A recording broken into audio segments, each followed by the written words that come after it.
सभी परिजनों को मेरा प्रणाम। आशा करती हूँ मेरे सारे ही परिजन स्वस्थ व प्रसन्न। आजकल चल रहा है महाकुंभ प्रयागराज में और सभी लोग जाना चाहते हैं वहाँ पे, लेकिन सबके आगे समस्या आ गई है कि लोग जानना चाहते हैं कि गायत्री परिवार का शिविर प्रयागराज में कहाँ लगा है और वहाँ जाएं तो किस प्रकार से जाएं, कितनी दूर है ये शिविर और अन्य भी बहुत सारी चीज़ें। आज मैं आपको बताने जा रही हूँ कि आप महाकुंभ में अगर जाने की तैयारी कर रहे हैं तो आपको क्या क्या चीज़ें अपने साथ लेकर जाना चाहिए। तो एक तो है कि ठंड का मौसम है, तो आप हो सके तो सर्दी के पूरे ही कपड़े लेकर जाएं, जैसे आपकी जैकेट है, मफलर है, कैप है, सॉक्स है और जो भी आपको लगता है कि हाँ सर्दी से बचने के लिए ज़रूरी है वो सारे ही कपड़े लेके जाएं। हो सके तो एक ब्लैंकेट मोटा वाला वो भी आप लेके जाएं, क्योंकि अगर आपको कहीं से व्यवस्था नहीं बन पा रही है कि आप को ठंड लग रही है तो आप अपना कंबल लेके फिर कहीं और भी रह सकते हैं। और अपने साथ कुछ अपने आईडी प्रूफ जो होते हैं, जैसे आधार कार्ड है या ड्राइविंग लाइसेंस है, इसके फ़ोटो कॉपी तो एटलीस्ट अपने साथ लेकर ही जाएं, ताकि कभी किसी आप मुसीबत में पड़ जाएं कुछ है अपना आईडी आप दिखा सकें। तो ये होना चाहिए जब भी आप कहीं बाहर जा रहे हैं तो।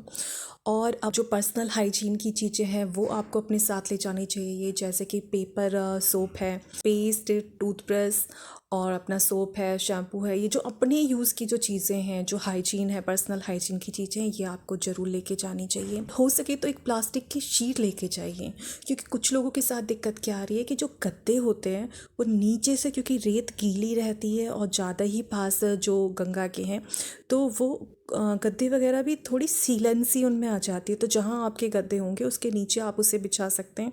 एक इतनी बड़ी आप पॉलीथीन ले जाएं, या फिर आप जब नहाने जाएंगे तो वहाँ पे भी एक प्लास्टिक की शीट आपके पास रहेगी, तो उस पर आप अपने कपड़े वगैरह रख सकते हैं, ताकि कपड़े आपके गीले ना हो। जो नहाने के लिए आप बैग लेके जा रहे हैं जिसमें कपड़े रखे हैं, या अपने कपड़े जो पहनेंगे, तो वो आराम से सेफली रहेंगे, नीचे से रेत वेत उनमें नहीं लगेगी और वो साफ़ सुथरे रह लेंगे। तो एक प्लास्टिक शीट होनी चाहिए। और उसका और क्या यूज़ हो सकता है, जैसे मान लीजिए बारिश आ रही है तो आप उसको अपने सामान के ऊपर ढक भी सकते हैं, तो आपका कपड़े हैं, बैग है या जो भी सामान है वो गीला नहीं होगा। तो एक प्लास्टिक शीट होनी चाहिए। और एक छाता अपने साथ रख लीजिए कि अगर बारिश आए तो आप उससे बच सकें, क्योंकि कई बार ऐसा हो रहा है कि बूंदाबांदी भी हो रही है बीच बीच में। तो एक तो सर्दी के कपड़े और अपनी पर्सनल हाइजीन की चीज़ें जो आपको डेली यूज़ में चाहिए, और एक कंबल और एक प्लास्टिक की शीट, ये तो आप रख ही लेना अगर आप जा रहे हैं तो। और वैसा सामान आप कोशिश करना कि वैसे कम ही रहे, क्योंकि चलना तो पड़ता ही है। मतलब ऑटो वगैरह भी लगे हुए हैं बीच बीच में, लेकिन फिर भी कई बार ऐसा होता है कि काफ़ी चलना पड़ता है, तो सामान कम रहेगा तो उससे थोड़ी सुविधा रहती है। हो सके तो पीछे टांगने वाला बैग लें, क्योंकि उसको उठाने में थोड़ी आसानी रहती है। अब सब ये पूछ रहे हैं कि गायत्री परिवार का शिविर आके लगा कहाँ पे है। तो गायत्री परिवार का शिविर लगा है सेक्टर 10 में, गदा माधव मार्ग जो है उस पर। अब ये पड़ता कहाँ पर है, ये पड़ता है तेलियरगंज के पास।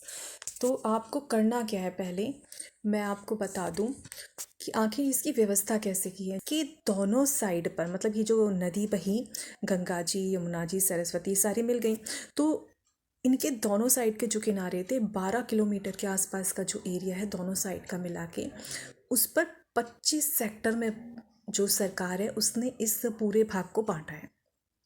और इस 25 सेक्टर्स इसमें बनाए गए हैं, और इन सेक्टर्स के नाम से ही आप पहचान पाते हो कि आपको जाना कहाँ है, कहाँ पर आपका कैंप लगा हुआ है, क्योंकि अलग अलग आश्रम ने अपने अलग अलग सेक्टर में अपना अलग अलग अपना जो कैंप है, शिविर है, वो लगा रखे हैं।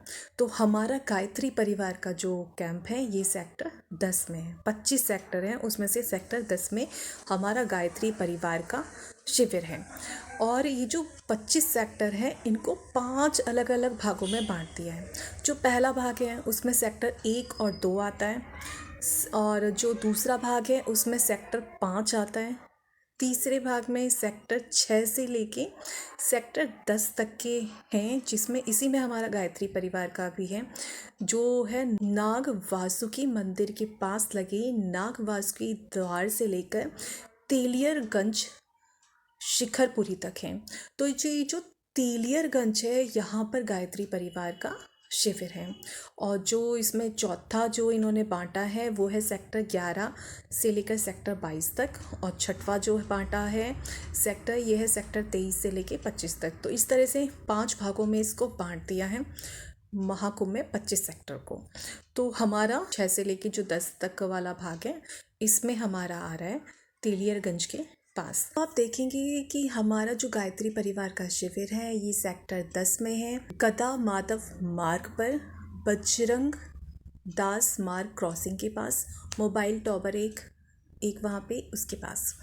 तो इसमें 4-5 तरीके से आप पहुंच सकते हैं। या तो जैसे एक है प्रयागराज जंक्शन, अगर आप आते हैं तो वहाँ से 9 किलोमीटर दूर है। ये प्रयागराज जंक्शन से 9 किलोमीटर दूर है। आपको पहुंचना है तेलियरगंज आना है, और तेलियरगंज से जो आपका गदा माधव मार्ग पे आपको गायत्री परिवार का कैंप दिख जाएगा।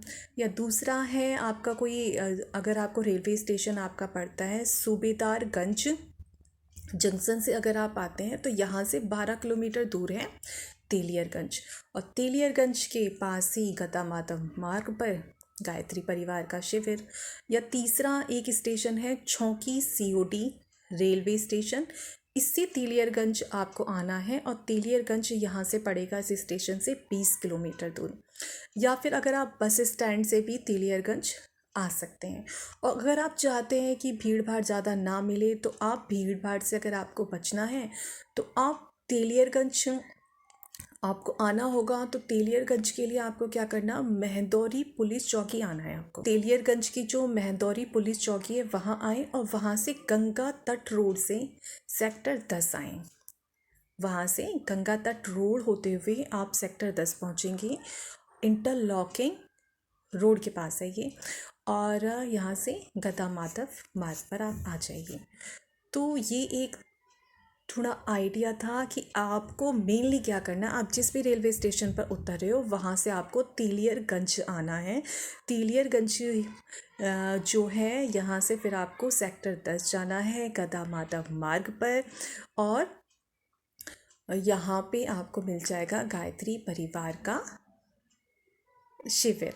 तो इस तरह से आप आ सकते हैं। आशा करती हूँ कुछ तो सहायता मिली होगी इससे।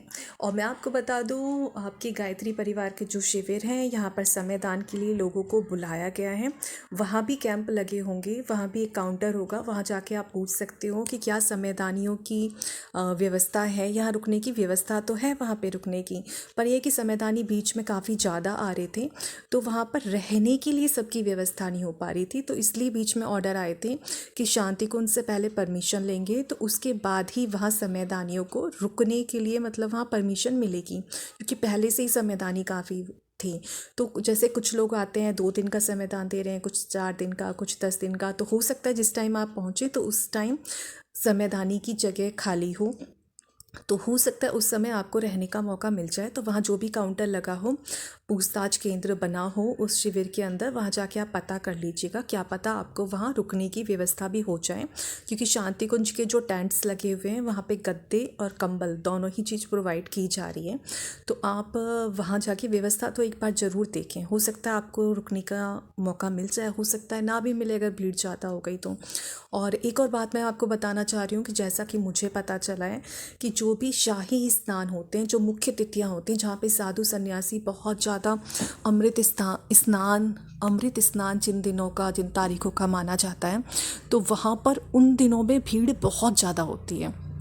तो भीड़ को थोड़ा कंट्रोल करने के लिए रेलवे ने जो भी तिथि या पर्व होंगे 26 फरवरी तक, जब तक ये कुंभ चल रहा है, जो भी शाही स्नान की तिथियां हैं उनसे 1 दिन पहले से लेकर 2 दिन बाद तक जो प्रयागराज रेलवे स्टेशन है वो बंद रहेगा। तो इसलिए आप इसका थोड़ा ध्यान रखिएगा कि प्रयागराज का जो स्टेशन है मुख्य, वहाँ आप उतर नहीं पाएंगे, वहाँ ट्रेन नहीं रुकेगी, उससे पहले या बाद में रुकेगी। तो उन तिथियों में आपको चलना ज़्यादा पड़ सकता है। तो अगर आप घर से निकलने की कोशिश कर रहे हैं तो या तो कुछ दिन पहले ही निकलें या कुछ दिन बाद निकलें, मतलब आप अपनी थोड़ी सुविधा देख लें उस हिसाब से निकलें, क्योंकि भीड़ बहुत ज़्यादा हो जाती है उन तारीखों में, शाही स्नान वाले जो दिन होते हैं।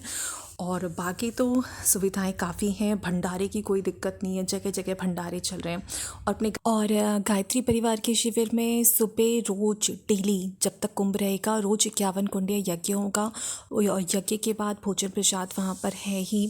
शाम को 3 से 6 बजे तक रोज प्रज्ञा पुराण की कथा भी है, और बीच बीच में प्रवचन वगैरह चलते रहते हैं। तो सुविधाएं सारी हैं, अपना ज्ञान रथ भी वहाँ पर काम कर रहा है। और रोज़ ही शायद वहाँ पर अब जन जागरण रैली होती है, जिसमें कि गुरुदेव के विचारों को, पम्पलेट्स वगैरह को और जो भी सद्वाक्य उनको लेकर पूरी रैली निकाली जाती है। ज्ञान रथ भी अपना काम कर रहा है।